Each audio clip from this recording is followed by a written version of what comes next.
Growing up, I would always take packed lunches to school. From an early age, my parents showed me how to prepare meals for myself. Among my favorites was anything with cheese. Unfortunately, I also dealt with severe lactose intolerance. Even a little dairy would get my stomach going, and much like an erupting volcano, once it got going, there was no stopping it. However, it was because of this affliction that I was able to avoid a brush with death. During my sophomore year, a group of students foolishly chose to mess with the dark arts. I overheard them discussing it during lunch one day. They believed it would help them improve their grades so they wouldn't be grounded. Our report cards were due soon, so I guess they were desperate. I, of course, dismissed this as nothing more than a bunch of nonsense. Looking back, I really wish I tried to talk them out of it because it would have prevented a whole mess of trouble. A couple weeks later, it was a special occasion for me. My birthday. I decided to treat myself by packing some cheesecake into my lunch bag. Along with it was pizza, string cheese, and Kogurt. I enjoyed it all while reading Return of the King. Then I remembered I forgot to take my Lactaid tablets. I would always have some with me in case of any dairy-related emergencies. They helped prevent my digestion issues. While turning the page of my book, I reached into my lunchbox, pulling out the box of tablets. I turned it over expecting to hear the sound of a pack falling on the table. When I didn't, I stared at the box and shook harder. Nothing fell out. Panicking, I turned it over, poking my finger inside of it in a desperate attempt to find even a single tablet. I even tore it open, but part of me knew it was hopeless. A storm was about to begin brewing inside my stomach, and there was only one place I could be to wait it out. The bell rang for the next class, and I mentally cursed. This wouldn't have been such a big deal if I could have just explained the situation to my teacher. However, my next class had one of those "you should have gone before class" teachers. It was a serious catch-22, and I was scrambling to figure a way out of it. As I was walking to class, I tried reassuring myself. I've never asked to go during her class before. Maybe she'll let me go just this once, I thought. Part of me knew this wouldn't be the case. It was a known fact among the school that Miss Weaver didn't have good days, merely ones that weren't as bad. Oh, no, I whispered upon entering the room. She was setting test sheets on everyone's desks. Somehow I completely forgot that they were taking a test today. I groaned, already feeling my stomach bubble as I sat down. There was no way in hell I was going to last until the next class. I figured there wouldn't be any harm in at least asking. Despite me pointing out this was the first time I was asking this of her, she said no. I tried to plead, but she told me if I kept pushing, she'd write me up. Dejected. I did my best to keep it all in, so to speak. The discomfort was intense. Thankfully, luck found me in the form of Miss Weaver being called away by the principal. She told us not to try any funny business or we'd regret it. During my schooling, I would always follow the rules and never made waves with my teachers. At that moment, though, the call of nature outweighed my apprehension of consequences. I quickly slipped out of class and headed for the restrooms. Before I could enter, someone slid in front of me, blocking access to the entrance. Well, well, well. Groaning, I found myself face to face with the school hall monitor, Seth. When it came to writing students up, his trigger fingers were itching. He had the eyes of a hawk, and when the halls were empty, you could hear a pin drop, so sneaking around was almost pointless. I was someone he had a grudge against, even though he never explained. I got the feeling it was because he couldn't get me on anything. That was about to change. Hey, Seth.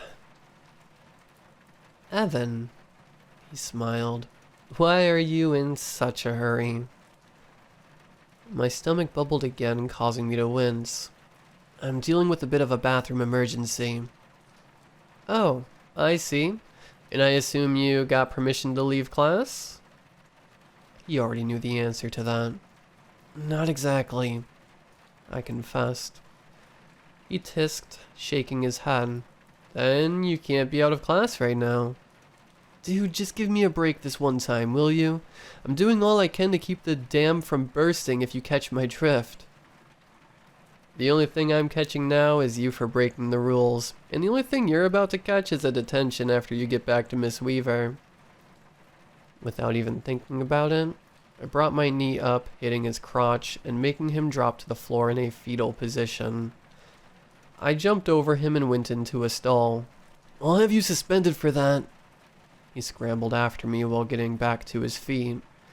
Soon he was in front of my stall and hammering furiously on it. Unlock this so I can whoop your ass, he screamed. No, I replied, keeping a foot on the stall door as he was ramming into it. Eventually he went away, cursing under his breath. Anyone who's seen the movie Dumb and Dumber would have a pretty good idea of what the next few minutes were like for me.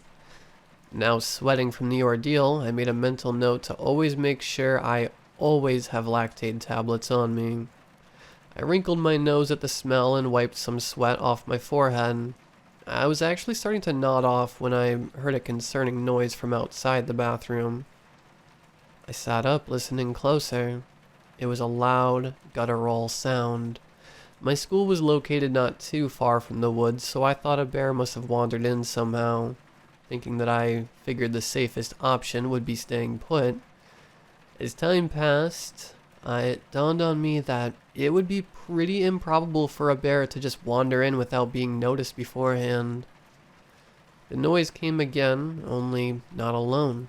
I felt my heart thump steadily quicker as I heard the other sound. Screaming. It wasn't just one person, it had to be an entire class. This was followed by two distinct noises.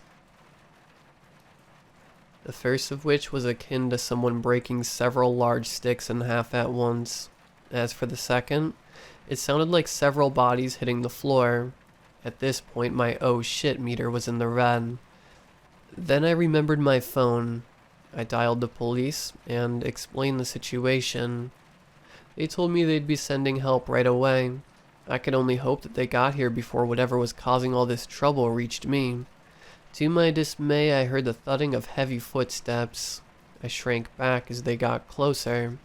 Then the stall next to mine was quickly opened and closed with someone breathing heavily inside. The person's voice was familiar. Seth? I whispered. There was a pause before he responded. You're still in here, Evan? I told you it was bad, didn't I? Anyway, do you want to fill me in on what the hell is going on? You wouldn't believe me. I wouldn't either, and I just saw it with my own eyes. As an aside, that phrase has never made sense to me. I mean, who else's eyes would you be seeing something with? But I digress. What did you see? I asked, worried about the answer. It was Miss Weaver.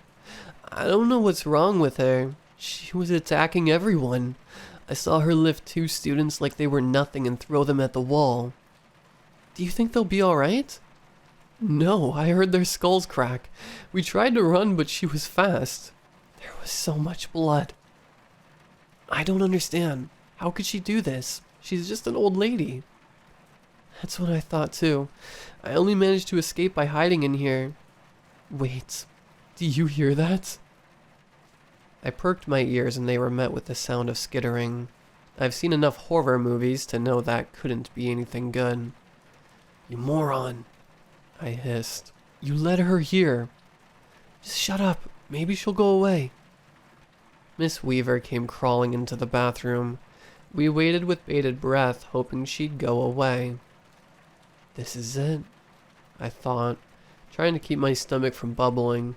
She's going to hear this and that and then break in here and rip me apart. Why didn't I check to see if I still had tablets? At that moment, Seth sneezed. That was good news for me and quite the opposite for him. No, please, was all he had time to scream out before Miss Weaver broke into his stall. I winced hearing the sounds of him being mauled. Bones broke and blood splattered onto the ceiling. Any remaining waste in my body quickly evacuated itself. Seth's agonized cries soon fell silent, and what followed were sounds of chewing. She stopped and I saw her shoes slowly come in view of the gap underneath my stall. I thought I would be next for sure. "Freeze!" someone yelled, coming into the bathroom along with several other people. Miss Weaver's attention was now on them. She snarled and lunged, giving them no choice but to fire upon her. I cursed when she hit the floor. Her eyes gazed underneath the stall, meaning the last thing she saw before she died was me on the toilet. Not one of the better ways to go out, I imagine. Several of the cops gagged upon seeing Seth's corpse. Then again, I may have also been a contributing factor. They must have heard me gasping because the same guy asked, "Is anyone else in here?" "Yeah, I'm just finishing up." "What's that smell?" "The blood?" "No, the other smell." "That's lactose intolerance." Once I was out of the bathroom, I answered some questions as best I could. The following week, I learned that the students I mentioned near the beginning of this post were found dead in the principal's office. Apparently some people who passed by it could hear chanting, and the police found some red candles plus a sheet of paper with some kind of inscription on it. My theory is that they used a weak ritual to control Principal Herrick and get him to lure Miss Weaver. However, it didn't go so well when they tried a strong ritual on her. 2 lessons I learned that day. The first is to make sure I'm prepared before consuming dairy, and the second was to study. True, it's a pain, but at least it's better than having some weird ritual going wrong and getting me along with a bunch of other people killed. Now, if I may be excused, there's a root beer float with my name on it.